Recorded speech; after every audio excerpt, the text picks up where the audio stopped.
નમસ્કાર મિત્રો, અત્યારના સૌથી મોટા અને અગત્યના સમાચારમાં સૌપ્રથમ વાત કરીશું કેનેડામાં હિન્દુ મંદિરમાં તોડફોડ.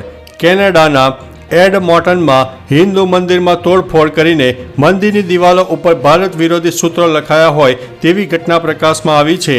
કેનેડાના સાંસદ ચંદ્ર આર્યએ જણાવ્યું હતું કે આ દુષ્કૃત્ય મહદ અંશે ખાલિસ્તાનીના ટેકેદારોનું હોવાનું માનવામાં આવે છે. આથી કેનેડા અને ભારત વચ્ચે વણસેલા સંબંધો વધુ વણસવાની શક્યતા છે. મિત્રો, અન્ય મહત્વના સમાચારની વાત કરીએ તો તાપી જિલ્લાનો ગાયકવાડી ડોસવાડા ડેમ છલકાયો છે. તાપી જિલ્લામાં સવારથી વરસાદી માહોલ યથાવત જોવા મળ્યો હતો. સતત પડી રહેલા વરસાદના પગલે સોનગઢ તાલુકામાં આવેલા ડોસવાડા ડેમ સંપૂર્ણ ભરાયો છે. ડોસવાડા ડેમ સંપૂર્ણ ભરાતા તંત્ર દ્વારા નીચાણવાળા 15થી વધુ ગામોને એલર્ટ કરી દેવામાં આવ્યા છે. વ્યારામાં 4.8 ઇંચ, સોનગઢમાં 3.4 ઇંચ, ઉચ્છલમાં 1.4 ઇંચ, ડોલવણમાં 3 ઇંચ, વાલોડમાં 3 ઇંચ, કુકરમુંડામાં 1/2 ઇંચ વરસાદ ખાબકતા સર્વત્ર વરસાદનો માહોલ છવાઈ ગયો છે.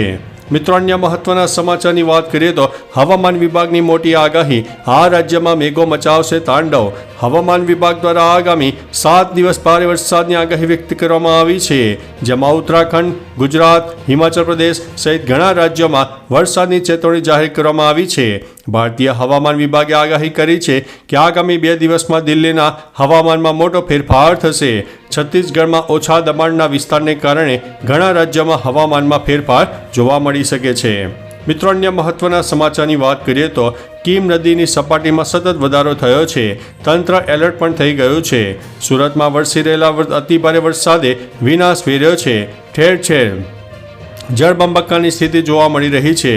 આ સાથે નદીઓમાં પણ ઘોડાપૂરની પરિસ્થિતિ સર્જાઈ છે. તો બીજી બાજુ કીમ નદીની સપાટીમાં સતત વધારો જોવા મળી રહ્યો છે. ત્યારે મામલતદાર અને એનડીઆરએફની ટીમે 8 ગામોની મુલાકાત લીધી છે.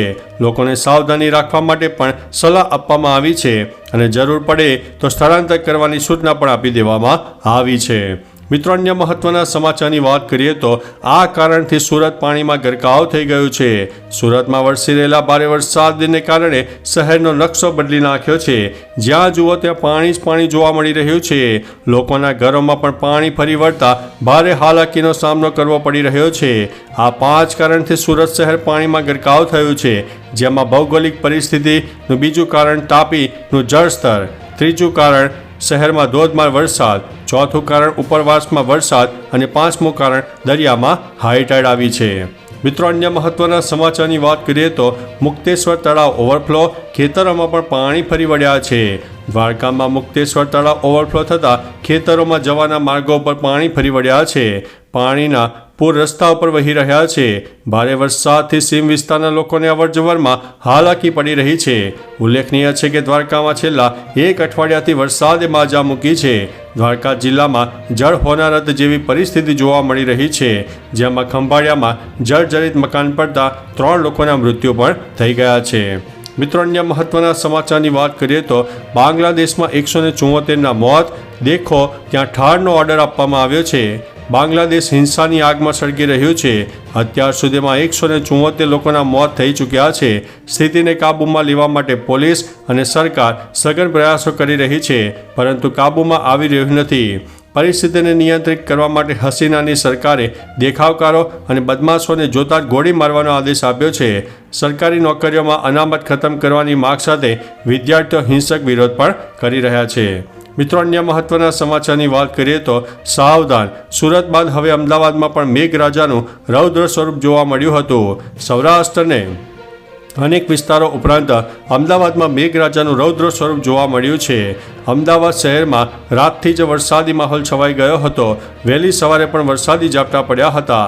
હવામાન વિભાગે કરેલી આગાહી મુજબ અમદાવાદમાં ભારેથી અતિભારે વરસાદ હજુ પણ પડી શકે છે. ભારે વરસાદની આગાહીને લઈને તંત્ર એલર્ટ કરી દેવામાં આવ્યું છે અને સાવચેતી રાખવા માટે અપીલ કરવામાં આવી છે. મિત્રો, અન્ય મહત્વના સમાચારની વાત કરીએ તો ભારતે ચીનને પછાડીને બાંગ્લાદેશના પોર્ટના કરાર કર્યા છે. ચીનને પછાડીને ભારતે મોંગલા પોર્ટના ટર્મિનલ ઓપરેશન માટે બાંગ્લાદેશ સાથે કરાર કર્યો છે. આ રીતે ભારત હિન્દ મહાસાગરમાં ચીનનો સામનો કરી શકશે. ચીનની પણ આ બંદર પર નજર હતી, પરંતુ ભારત જીત્યું છે. આ ત્રીજું વિદેશી બંદર છે જેના ઓપરેશનની જવાબદારી ભારતને આપવામાં આવી છે. આ બંદર ભારતને ઉત્તર પૂર્વીય રાજ્યો સાથે કનેક્ટિવિટી વધારવામાં મદદ કરશે. મિત્રો, અન્ય મહત્વના સમાચારની વાત કરીએ તો સોનાક્ષીનો હાથ માગતી વખતે હું ધ્રુજતો હતો તેવું ઝહીરે જણાવ્યું છે. ઝહીર ઇકબાલ અને સોનાક્ષી સિન્હાના લગ્નને 1 મહિનો થઈ ગયો છે. આ દરમિયાન ઝહીરે એક ઇન્ટરવ્યૂમાં શત્રુઘ્ન સિન્હાને સોનાક્ષીનો હાથ માગવાનો પ્રસંગ સંભળાવ્યો હતો. તેણે કહ્યું છે કે જ્યારે હું શત્રુઘ્ન સિન્હા પાસે સોનાક્ષીનો હાથ માગી રહ્યો હતો ત્યારે હું એટલો નર્વસ હતો કે મારા હાથ ધ્રુજતા હતા. હું વિચારતો હતો કે જો તેઓ મને ચૂપ કરી દેશે તો હું શું કરીશ, પરંતુ વાતચીત દરમિયાન તેઓ બહુ સ્વીટ હતા. મિત્રો, અન્ય મહત્વના સમાચારની વાત કરીએ તો વિમાન ક્રેશ થયું છે, 5 લોકોના થયા છે મોત. નેપાળના કાઠમંડુમાં ત્રિભુવન ઇન્ટરનેશનલ એરપોર્ટ પર એક મોટી દુર્ઘટના સર્જાઈ છે. અહીં એક પેસેન્જર પ્લેન ક્રેશ થયું છે. સૌર્ય એરલાઇન્સનું વિમાન ટેકઓફ દરમિયાન ક્રેશ થયું હતું, જેમાં 5 લોકોના મોત થયા છે. મૃત્યુઆંક વધવાની પૂરેપૂરી શક્યતા છે. આ અકસ્માત લગભગ 11 વાગ્યાની આસપાસ થયો હતો. જણાવવામાં આવી રહ્યું છે કે કાઠમંડુથી પોખરા જઈ રહેલા પ્લેનમાં 19 લોકો સવાર હતા. ઘટના સ્થળે રાહત અને બચાવ કામગીરી ચાલી રહી છે. મિત્રો, અન્ય મહત્વના સમાચારની વાત કરીએ તો જમ્મુ કાશ્મીરમાં વધુ એક જવાન શહીદ. જમ્મુ કાશ્મીરના કુપવાડામાં કોવુત વિસ્તારમાં બુધવારે સવારે સેના અને આતંકવાદીઓ વચ્ચે થયેલા ગોળીબારમાં વધુ એક જવાન શહીદ થયો છે. બુધવારે સવારે થયેલા ગોળીબારમાં નોન કમિશનર ઓફિસર દિલાવરસિંહ ઘાયલ થયા હતા. ત્યારબાદ હોસ્પિટલમાં તેમનું મૃત્યુ થયું છે. સેનાએ એન્કાઉન્ટરમાં એક આતંકવાદીને ઠાર કર્યો છે. આ પહેલા મંગળવારે પૂંચમાં એન્કાઉન્ટર થયું હતું, જેમાં લાન્સ નાયક સુભાષ કુમાર શહીદ થયા હતા. મિત્રો, અન્ય મહત્વના સમાચારની વાત કરીએ તો સંસ્કાર નગરી પાણીમાં ડૂબી છે. હવામાન વિભાગ દ્વારા રાજ્યમાં આગામી 4 દિવસ ભારેથી અતિભારે વરસાદની આગાહી વ્યક્ત કરવામાં આવી છે.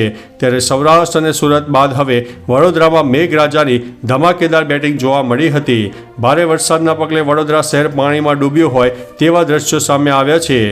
ઉપરાંત સુરતમાં ભારે વરસાદથી ઠેર ઠેર તારાજી પણ સર્જાઈ ગઈ છે. બંગાળની ખાડીમાં લો પ્રેશર સર્જાયું છે અને તે ગુજરાત તરફ આગળ વધી રહ્યું છે અને હજુ પણ વરસાદમાં નોંધપાત્ર વધારો થઈ શકે છે. મિત્રો, અન્ય મહત્વના સમાચારની વાત કરીએ તો દ્વારકામાં માત્ર 5 દિવસમાં 50 ઇંચ વરસાદ પડી ગયો છે. દ્વારકામાં મેઘરાજાનું રૌદ્ર સ્વરૂપ જોવા મળ્યું છે. માત્ર 5 દિવસમાં દ્વારકાનો નકશો બદલાઈ ગયો છે. 5 દિવસમાં 50 ઇંચ વરસાદ ખાબકતા જ્યાં જુઓ ત્યાં પાણી જ પાણી દેખાય છે. તો સૌરાષ્ટ્રમાં મંગળવારે સતત 3જા દિવસે ભારે વરસાદનું જોર યથાવત રહ્યું હતું. ઉલ્લેખનીય છે કે હવામાન વિભાગ દ્વારા આગામી 2 દિવસ સૌરાષ્ટ્ર અને સુરતમાં પણ ભારેથી તે ભારે વરસાદની આગાહી વ્યક્ત કરવામાં આવી છે. મિત્રો, અન્ય મહત્વના સમાચારની વાત કરીએ તો વડોદરામાં વરસાદને કારણે 11 ટ્રેન મોડી પડી હતી અને 2 રદ થઈ હતી. વડોદરામાં ભારે વરસાદની અસર ટ્રેનની અવરજવર ઉપર પડી રહી છે. વડોદરા ડિવિઝનના ગોથાંગમ અને સયાન વચ્ચેના બ્રિજ નંબર 471ના ગર્ડર બોટમ સુધી પાણી વધવાને કારણે પાણી ઓછું ન થાય ત્યાં સુધી સેક્શન પર ટ્રેનની અવરજવર સ્થગિત કરવામાં આવી છે.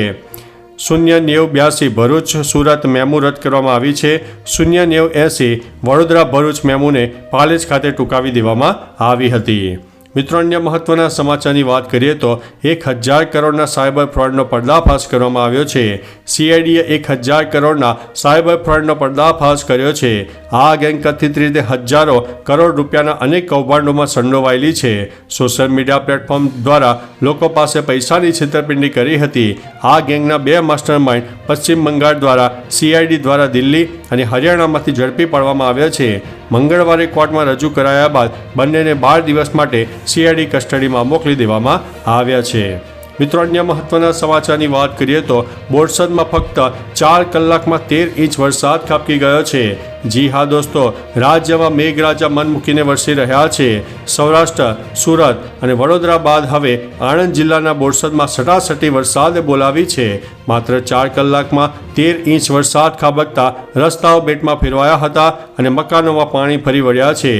હવામાન વિભાગ દ્વારા આગામી 4 દિવસ રાજ્યમાં ભારેથી અતિભારે વરસાદની આગાહી કરવામાં આવી છે. ત્યારે સુરતમાં ભારે વરસાદે ઠેર ઠેર તારાજી સર્જી છે.